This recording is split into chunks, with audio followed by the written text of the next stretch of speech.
Ол әңгімесін бастады. Маралдың мен тұратын пәтерге қарсы орналасқан жалдамалы 2 бөлмелі тетя Машаның пәтеріне көшіп келгенден бірнеше ай өтіп, жасымыздың шамаластығымызға да қарамастан бұлай ашық сырласып отырғанымыз бірінші рет. Ол өз өмірінен сыр шертті. 5 жыл бірге оқығанда егіз қозыдай бірге жүріп күйіп-сүйіп қосылған бек жігітпен 10 жыл бірге өмір сүріп дүниеге 2 сәби әкелгенмен дәм тұзымыз жараспай ажырасып кеттік. Бұрын ешкімді менсінбей махаббат деген адам өмірінде бір-ақ рет оянатын сезім деген ұстанымның жетегінде жүргенмен жолым болмағаннан кейін бетім әбден қайтып қалды. Махаббат теңізге жұбымен шомылуға үлкен әзірлікпен келген мен өмірдің үлкен соққысын алдым. Өмірімде мен үшін бекжігіттен басқа жігіт те еркек атаулы да болмайтындай еді. Сөйткен жұбайлық өмірмен сүргендей болса, өмірден еркексіз өтейін дегенмін. Сондықтан болар, еркек деген сөзді естісем болды. Бір жабай хайуанның атын естіп көз алдыма қорқынышты бейнелер келетіндей. Тұрбасым келіскен, өзіме пысық әйел болған соң ба, әйтеуір үйленемін, маған күйеуге шық, балаларыңа әке орнына әке болам дегендерге де, я болмаса ойнап күлейік, өмір деген ертең ақ бір күндей болмай өте шығады. Өкініп қаласың деп пәлсапа соғатындар да кездесті. Жұмысым банкте болғандықтан ба, жұмыста да алдымыздан өтетін адамдардың көбі еркектер еді. Қонақтық пен туған күн кештерінде немесе мейрамдағы отырыстарда біреулердің тұла бойымды бастан аяқ көзімнен тінтіп, я еркек көзімен сынай қарағанын сезсем, сол жерден сылтау айтып тезірек жылыстап кетіп қалуға тырысамын. Осылай балалар деп жұмыс деп жүргенімде күйеуіммен ажырасқаныма да зу етіп 4 жыл өте шығыпты. Жасым 35-ке толғанмен маған 26-28-ден артық бермейді. Уақыт бәріне емші деген шын екен. Күйеуімнен көрген қорлығым ұмытыла бастады. Түн баласы азапқа түсе бастадым. Әсіресе махаббат еркек пен әйелдің қатынасы туралы кітаптар оқып, телевизордан түнгі сеанстарды көрсем, төсекте қырық аунап ұйықтай алмаймын. Өмір бойы әкеммен тұрып, оған тас қорғандай арқа сүйеп келген шешем де мені күйеусіз өліп қалатындай көріп, әйел 40 шақты деген бір шағың сөнсе, басқасы бар, бетіңнің әрі барда сенімді біреуді тауып ал, айналаңда жігіттер шыбында үймелеп жүр, балалар саған қол бойлы болмайды, өзім бағып өсіремін деп шыбынша үймелегендердің 2-3-еуінің жақсы жақтарын жеткізіп, тек мен тиген жағдайда қиналмай-ақ түзеліп кететін кемшіліктерін айтып, жілікше шаға бастайды. Бір балаға зар болып жүргенде, дос келіншегім Қарашашта жоқ бекзаданы күткен жетер жерге түссеңші, ана жынды байсымағың басын ешкімге қарамайтындай дуалап қойған ғой дейді. Жігіттермен әзілдесіп ашық жарқын отырамын, одан әрге бара алмаймын. Одан әрге бару үшін басты бір нәрсе жетіспейді. Ең аяқ жан тәнім мен дене құрылысымды қайта жасап шығу қажет сияқты. Төсек жайлы ойласам көңілім құлазып сала береді. Менің жанымды кім түсінсің? Ең жақын адамдарым да түсінбейді деп оңашада күрсінемін. Менің де ойнап күлгім келеді. Бір рет жолым болмады деп, өзімді әйел ретінде жерлеп тастамай, сүйгім келген, сүйікті болғым келген. Біреудің сүйіктісі болсам, еркек құшағында ләззат алып, оған да ләззат беріп, денем балып жатса ғой шіркін дегенмін. Күйеуімен алғаш қосылғанда ұзындығы 3 метр, ені 2 метр пәтерде уақыттың қалай өткенін білмей, жан тәніміз қосылып, бір адамға айналып, жан ләззатымен тән ләззатына тоймай, күннің қалай атып кештің қалай батқанын білмеуші едік. Бір-бірімізге керек нәрсе екіншіміздің бойымыздан табылатын. Еркек пен әйел қатынасының әліппесі бір бөлек те, ол туралы терең әңгіме бір бөлек екен. Еркек пен әйел қатынасы туралы терең әңгіме дегеннің өзі де өмірде кездесетін нәрселердің жартысын да толық суреттеп жеткізіп бере алмайды екен. Менің күйеуіммен ажырасып кетуімнің себеп, мен оны 5 жыл бойы қаншалықты сүйсем, 10 жыл бірге тұрған уақыт ішінде жақын біле келе соншалықты жек көріп кеткенмін. Біздер кездесіп бірге қыдырып жүрген кезімізде ол маған тек жақсы жағынан көрінуге тырысқан. Мен де оны тек жақсы жағынан көруге тырысыппын. Ал екінші себеп арамызда еркек пен әйел арасындағы гармонияның, яғни үйлесімділіктің жоқтығынан да еді. Онымен төсекте әйел болғандықтан амалсыздан жұбайлық міндетімді өтеу үшін жатамын. Ал өз қызығымен өзі болып жатқанда, мен оның бір қажет затының міндетін атқарып, ештеңеге араласпай, жұмысын қашан бітеді екен, тез бітірсе екен деп жататынмын.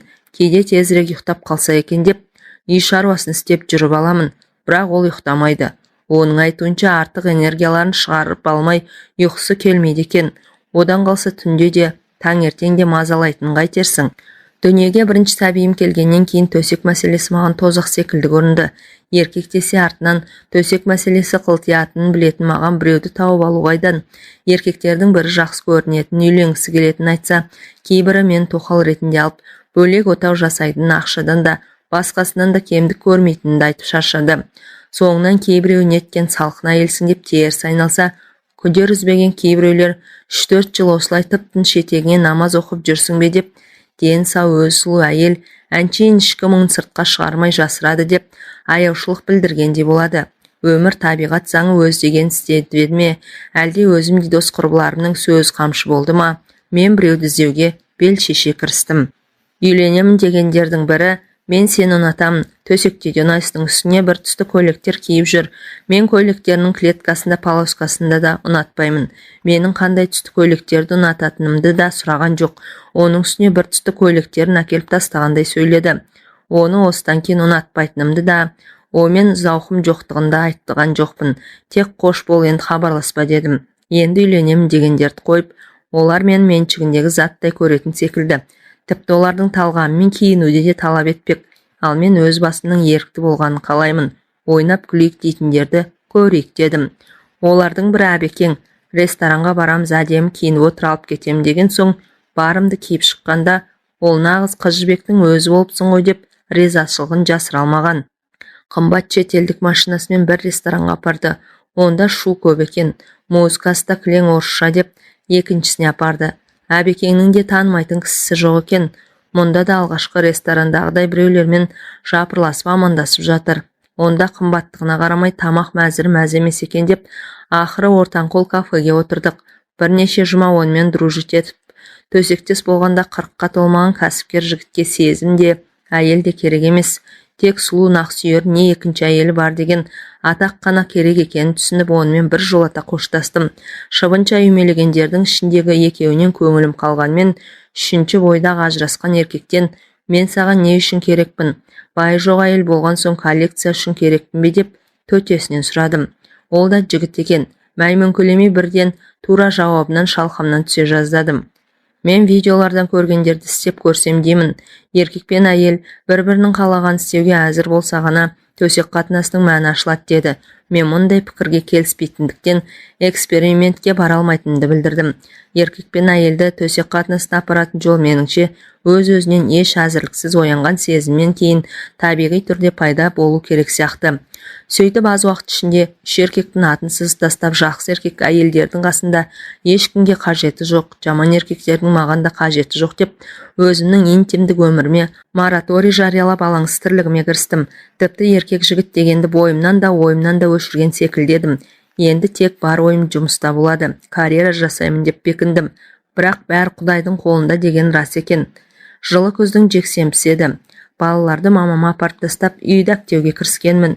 Кешқұрым әрең бітіріп қатты шаршап тұрсам да, моншаға баруым керек болды. Оның кешкі сағат 10-ға дейін істейтінін білемін. Әрі үйден алыс болмаған соң, әрі кір денеме таза киім кием бе деп, сол күйі кір киіммен бара салдым. Үстімде әктен ағал-жағал болған кофта, төменгі жағымда трико шалбар, басында кепештен байлаған көнетоз ақ орамал. Моншаға келіп ентігіп, ішке енсем кезекте бірталай адамдар отыр екен. Моншаның бірнеше жеке кабиналы душы. Соған билет алып, мен де бос орынға жайғастым. Қарсы бетте сездім. Неге екенін қайдам, сірә лас киімнен ұялғаным болу керек. Бұл не қылған адам деп басымды көтеріп қарауға да батылым жетпеді. Ішімнен өзіме ренжіп, әншейіндегі аттылыға, жол жаяуға сөз бермейтін өжеттігім қайда кеткен деймін. Кезегім келгенде ешкімге сөз салмастан душқа кіріп кеттім. Рахаттанып душқа тиесілі 45 минут шомылып, шашымды сәл кептіріп, есік алдына шықсам, түн тастай қараңғы екен. Кісі аяғы басылған көше қорқынышты. Көзімді қараңғыға сәл үйретіп алып, бір аялдамадай жердегі үйіме асықтым. Қатты шаршағандықтан ба, әлде көше асфальтының ойдым-ойдым жері кінәлі ме? Бір кезде сол аяғым кілт етіп оңбай құлап түстім. Көзімнен жас ыршып кетті. Қараңғыда ешкім көрмеді деп қуансам да, екінші жағынан тұра алмағаным жақсы емес педі. 1-2 минутта басыма сан түрлі ойлар келді. Ешкім білмей жатып қалсам қайтемін, біреулер ұрынса қайтемін деп уайымдадым.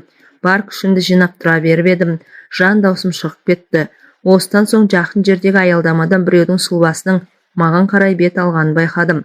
Бойымды қорқыныш биледі. Жақындай бері тартып келе жатқан темекісін аяғымен басып өшірді. Өзімше намыстанып, түк болмағандай бір аяғыма бар күшімді салып тұра беріп едім.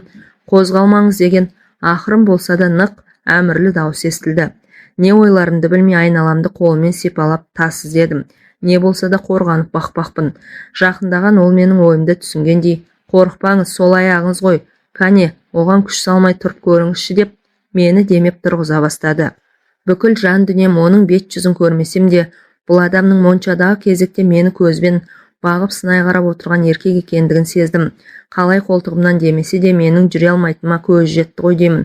Тұратын жерін сұрап алып, қол дорбасын маған ұстатып, мойнымнан мықтап ұстап ал деді де көтеріп алды. Өзімді ет жеңді болмасам да біраз салмағым бар деп есептеймін. Мен басқа шара жоқтығынан ба, әлде маған бейтаныс жанның аяқ астынан келген қамқорлығы ұнады ма, айтқанын не кетпедім. Ол алқына дем алып, адымдап жүріп келеді. Өз ойларымен алысып келе жатқанымда, енді қалай жүреміз деген дауыс естілді. Дауысы бар ғой, ондай дауыс естісең айналаңның бәрінде беймай мамыржай тірлік орнап қалғандай әсер етеді. Адамның даусының соншалықты әсер ететінін бірінші рет көріп тұрмын. Бір аялдамадай жерге көтеріп келген адамның алдында енді мен ыңғайсыздандым. Үйге кіріңіз, шай ішіп кетіңіз деп, бір жағынан аурудан, бір жағы ол сөздерді әншейін тек бергі жағымнан сыпайылық сақтап айтқаным үшін өзімнен өзім ұялып, зорлана күлімсіредім. Ішімнен қайдағы шай деймін, үй іші астан кестең. Мұрын жарған әгесі маған ұнағанмен, оған ұнамауы мүмкін. Ойым бейтаныс жанға үйренейін деді ме, енді мен оған зер сала қарадым. 43-45-тегі бойы еңгезердей тіптік еркек, көздер адамға бір түрлі мұңды қарайды. Көз қарасы адамды тереңіне тартып әкететіндей, тек бетінің көлемді жерін ала орналасқан, мұрны да өзінше жарасымды орналасқан. Істеген жақсылық үшін рахмет айтып, ақша немесе бір шөлмек арақ ұстатып үйден шығарып салу керек деп ойладым. Менің жалғыз екенімді білсе, кетпей отырып алсақ айтемін. Тағы ойына не келерін кім білсін деп ойладым. Жақсылығыңыз үшін рахмет, менен қайтпаса да Құдайдан қайтсын, сигарет аларсы деп 1000 теңге ақша ұсындым. Оған тәуерлеу, арақ, не импортқа шығатын 5 жұлдызды Қазақстан коньяк келетін білемін. Ол болса, жақсылықты Құдай үшін не ақша үшін жасаған жоқпын деп дүңк ете қалды. Одан кейін үй ішін барлап үлгерсе керек. Жалғыз болсаң мен ешқайда кетпеймін деді. Шошып кетіп, о не дегеніңіз, қайтыңыз, үйіңізге қайтыңыз деп едім. Сені мұндай күйде жалғыз тастауға болмайды. 1-2 сағаттан кейін не болатын кім біледі деп қосып қойды. Менің бір әкем ба, ағам ба секілді өзі. Аты Досбол екен. Қорықсам да сыр бермеуге тырыстым. Қозғала алмай отырмын. Менің айтуымен ол залдағы диванға өзіне төсек салып, маған балалардың бөлмесіне төсек салып берді. Еңбектеп жүріп жастық астына үйдегі ең үлкен өткір пышақты жасырдым. Сол күні ол таң атқанша қасымда болды. Өзі ештеңе сұраған жоқ. Менің сұрақтарыма қысқаша жауап берді. Бірақ өзінің жеке басы мен жанұясы туралы ештеңе айтпады. Менің қарсылығыма қарамай, аяғыма комфорт амайын өз қолымен жағып берді. Сіңірі созылған ғой, 2-3 күн қозғалма, ештеңе етпейді, бірақ рентгенге түсіп тексеру артық етпейді деді.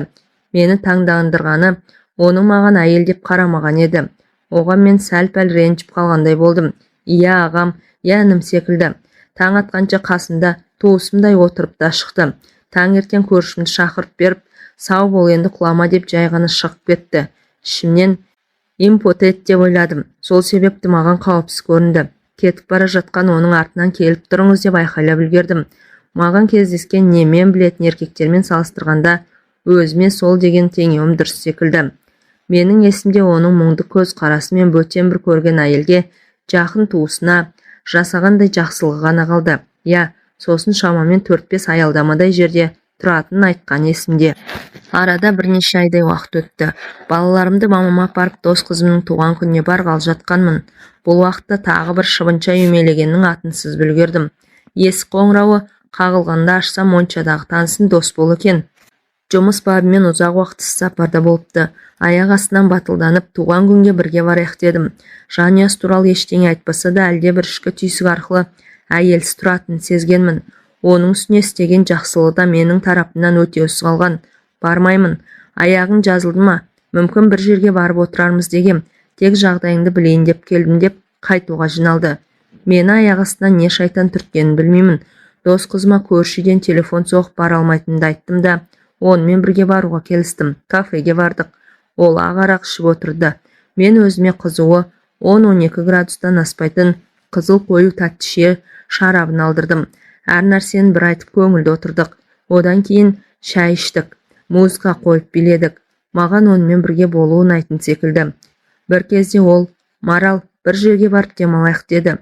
Демалайық дегенді қалай түсінуге болады? Демалып отырған жоқпыз ба деп ұсынысына сұрақпен жауап бердім.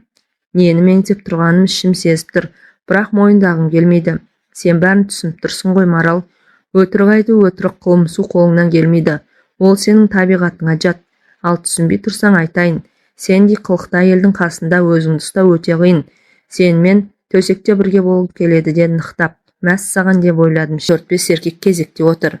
Үстімдегі лас киіммен ыңғайсызданып, төмен қарап отырсам да біреудің мені бақылап отырған көз қарасын ки. Ал керек болса, мен оған еркек секілді қарамап едім. Ол бір туысым секілді есімде қалған. Өткендегі істеген жақсылығым бұлдап тұрғаныма деп те ойлап үлгердім. Ойыма келгенде асығыс айта бастадым. Сізбен бе? Мен сізді сүймеймін, сіз де мен сүймейсіз. Мен сізді бар болған екінші рет қана көріп отырмын дедім, тамағым құрғап.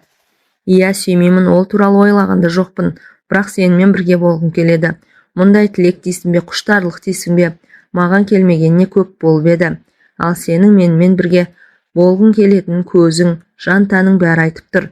Тек аузың ғана басқаша сөйлеп тұр.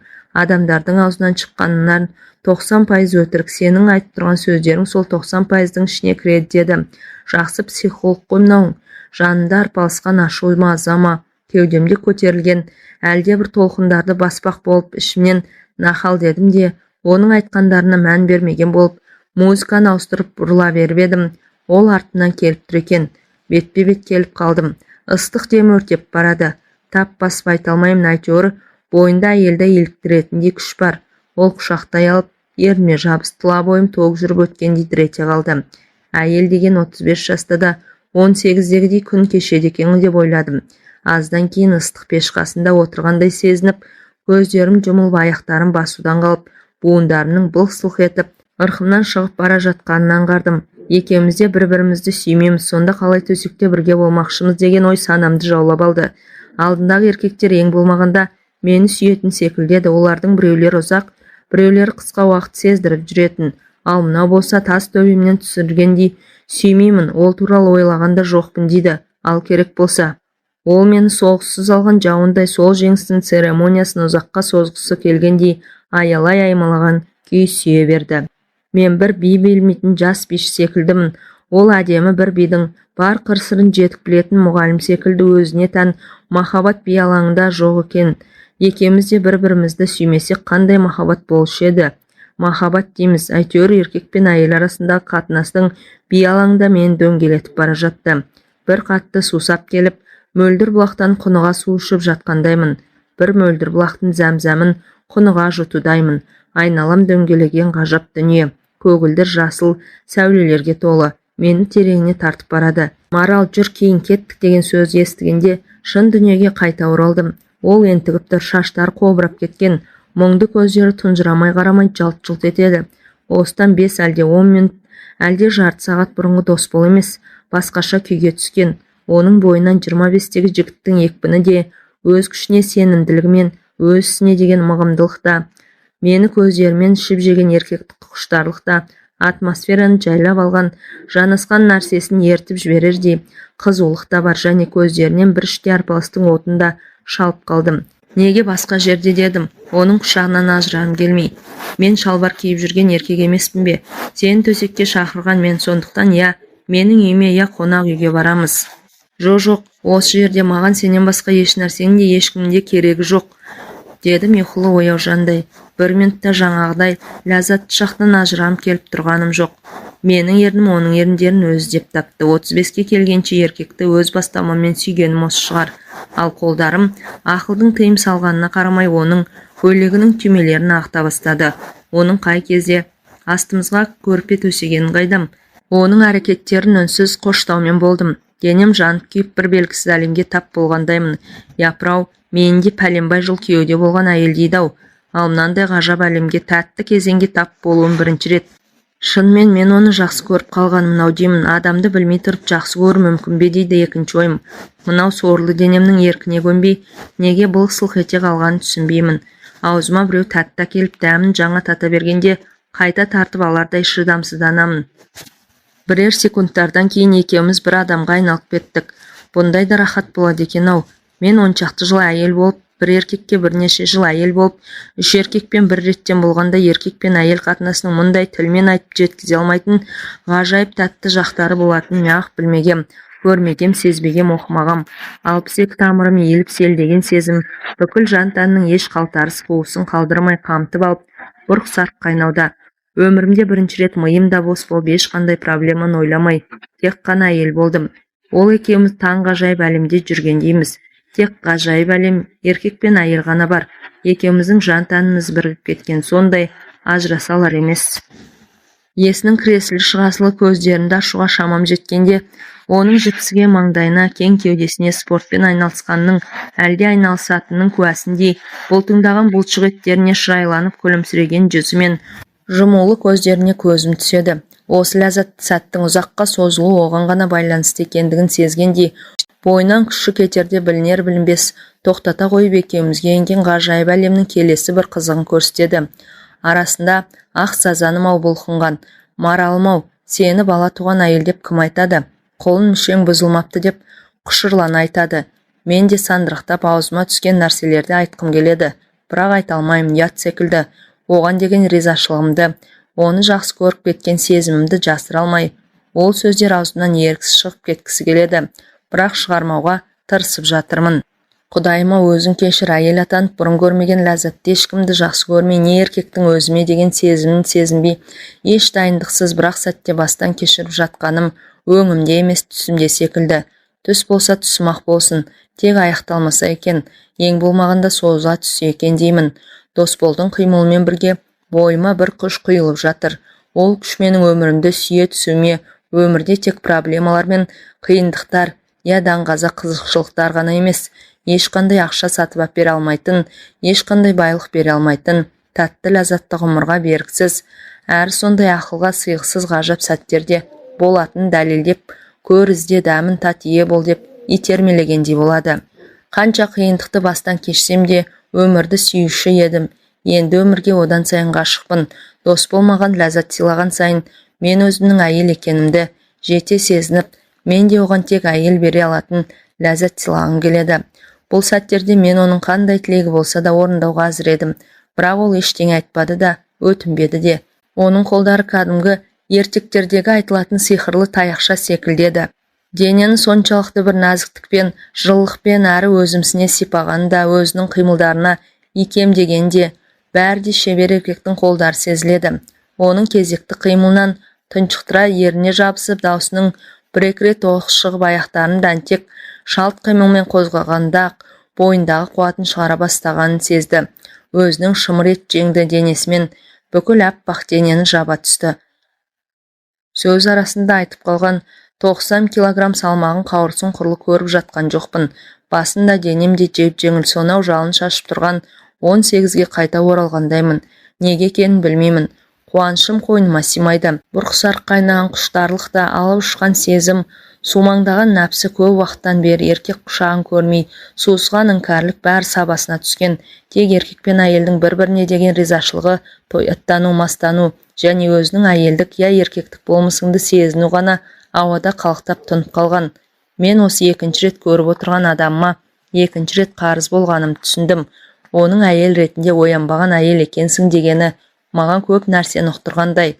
Ол 10 жыл әйел болып 2 бала туған әйелге еркек пен әйел арасындағы төсек ләззатын ұқтырған алғашқы еркек болды.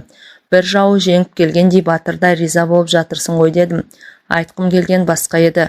Мен оны ұнатып қалғанымды түсіндім, бірақ оны өзім мойындағым келмеді. Тіпті олай ойлауға да қорықтым. Әрине сенбей оянбаған әрі қызудығанды әйелмен болу оңай дейсің бе? Мен екі бетім дуылдап отырып оған шындықты айттым. Онымен бірге болуымның басы да соңы да осы шығар, енді көрмеймін деп ойладым. Ол шындықты айтпақ түгіл өзім де мойындағым келмеген. Оның үстіне еркекке айтуға қалай дәтім барғанын білмеймін. Көздерімді алақанымен басып жатып, баяу бастағаным есімде. Мен сенімен бүгін төсекте алғашқы рет болсам да, бұл түннің ләззаты бірнеше айларға, мүмкін жылдарға жететін білемін. Мен мұндай күйді ешқашан кешкен емеспін. Оның кеудемде жатқан басын құшақтап шаштарын ұйпалақтаумен болдым. Ол мені құша түсіп, Сенің жан тәніңнің құпия кілтін тапқанмын ғой деп бауырына баса түсті. Біраздан соң екеуміз ғажайып дүниенің құшағына қайта ендік. Ол менің құшағымда ма, әлде оның құшағында ба? Әйтеуір құшақтасып жатып тәтті ұйқыға кетіппіз. Ертеңіне тұрғанда оның менің көздерімдегі мен іздеген еркек сенсің деген тұнып қалған сырды оқымасын деп көздерімді алып қашып оған тіке қарамауға тырыстым. 2 рет көре сала құшағыма құлағаным. Сезімді жасыра алмай үздіге қарап тұрсам, ятай масқара ғой, не деген жеңілтек әйел демейді ме? Ештеңе сездірмей салқын қоштасып қалам деп ойладым. Ал өзім бүгін үйленейік десе де, жалаң аяқ қол ұстасып кетейік десе де әзір едім. Шіркін-ай, артымнан жылдап жүгірген анау шыбынша үймелегендердің бірі неге ол емес деп қапаландым. Ол тұрып, киініп, жуынып келіп шашымнан сипап отырды. Марал, сен мені кешір деді, даусы тұтыға шығып. Ол маған бір күн бірге өткізген түніміздің ләззатын бұзатындай бір нәрсе айтқалы тұрғандай бойымды қорқыныш биледі. Ондай тәтті шақ неге тез өтеді деп ойлағанша болған жоқ. Оның даусын алыстан талып естілді. Мен өзіме ешбір әйелді жақсы көрмеге, сүймеге уәде бергенмін. Керек десе әйел біткеннен кек алуға бекінген едім. Менің жүрегімде жара бар. Жас жара, қаны әлі сорғалап тұр. Мен сүйген әйел мені 20 жыл бойы алдап келіпті. Пәк қыз болып шықпаса да, оны кешіріп, үлкен жүрекпен сенделген сезіммен сүйіп едім. Ал бірақ ол 18 жыл бойы өз балам деп келген баламның өзімдік емес екенін тосын білуден артық қандай қайғы бар. Бұдан артық не сорақылық болушы еді. Бұл әйелдер тарапынан болатын ең ауыр қылмыс емес пе? Баламның ауыр операциядан шыққанына қарамай, ештеңе түсіндірмей үйден шығып жүре бердім. Сол кеткеннен мол кеттім. Әйелім бәрін түсінді. Ештеңе демеді. Баламның менікі емес екені сол операция кезінде анықталған. Бала қанының группасы менің де әйелімнің де группасымен сәйкес емес. Мен де қазірде бейтаныс адамдарды бір көргеннен қандай адам екенін танитын қасиет пайда болған. Сен таза мөлдір бұлақ секілдісің. Сенің жаныңды жаралағым келмейді. Қош бол. Сенімен қоштаспасам, сені сүйіп қалуым мүмкін. Маған уақыт керек. Сен емес, үлкен сезіммен қашып барам. Мен енді ешкімді сүйгімде, жүрегім мен жанымды қинағымда келмейді. Қош. Ол есікті жаппастан шығып кете берді. Артынан тұра жүгіргім келген, ойыма келген әлдебір нәрселерді айтқым келген, қасында қал дегім келген, саған маңдай торсықтай ол туып берем дегім келген. Қиын сәттерде оның мойнына асылып, қорғанышым барын сезініп, құшағында тұрып шағынып жылап алғым келген, қуаныштарымен бөліскім келген. Ол жұмыстан келгенде анамның үйренгеніне, өзіне жақсы істегенің бізге жақсы деп үйреткен тамақ түрлерін алдына қойғым келген. Соңғы кезде қойып кеткен қасы көзімді сәл бояп, әдемі иіс су жағып, қасында жайнап жүргім келген. Бірақ оның бірін де айта алмадым. Әлде айтқым келмеді, әлде тыңдайтынына сенімді болмадым. Ол кеткесін есікті жауып неге екенін білмеймін, қатты жылап қала бердім. Еркектердің өздері түгіл көлеңкелерін де көргім келмейді, аттарын да естігім келмейді. Мен Досболды бір жерден шыға келеді ме деп әлі күнге күтіп жүрмін. Моншаға барған сайын оның көз қарасын іздеймін. Қиналған сәттерімде оны іздеймін, қол ұшын созып, бір қалтарыстан шыға келетіндей. Түндерде де кірпіктерім айқаспай, тек соны ғана ойлаймын. Балаларымның әкесі де сол болса деймін. Айлар өтіп жатыр, одан да күдерімді үзгім келеді. Бірақ бір нәрсені анық сездім. Маған одан басқа ешкімге керек емес. Шыбынша үймелегендермен болмақ түгілі, сынамақ түгілі аттарын да естігім келмейтін болды. Досболдың бір келетінін жан дүниеммен сезіп, әр күнімді үмітпен қарсы алып жүрмін. Келмесе іздеймін.